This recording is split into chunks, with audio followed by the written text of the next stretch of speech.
Здравейте, група! Имам пилешки гърди. Дайте ми идеи, моля. Здравейте, мамита!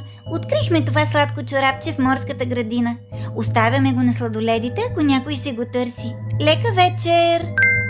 Здравейте, Станчо съм, зодия Стрелец, асцендент Скорпион, луна във Водолей, северен лунен възел в Телец и южен Скорпион. Ще мога ли да преработя тая чувствителност от луна във Водолей по някакъв начин и тая постоянна страхливост? Благодаря ви предварително. Здравейте, мами! Може ли помощ за име на момченце?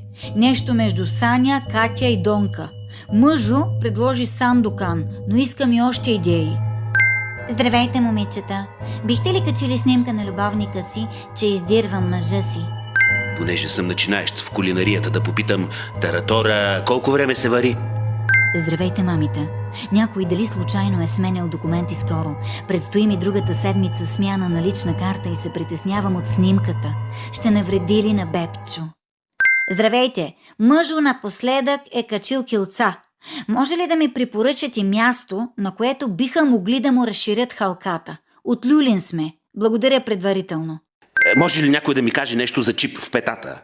Здравейте, група! От коя зодия е най-добре да родя дете? Здравейче, група! Посъветваха ме да прочита Ана Каренина. Та искам да ви питам за какво пише тя. Какви са нейните книги? Моля, подскажете. Здравейте, машини! Сексът за сдобряване задължително ли трябва да е с човека, с когото си се скарал? Здравейте, мами! Да попитам, знаете ли някоя баба да бае срещу стрии в района на Бургас или Меден рудник?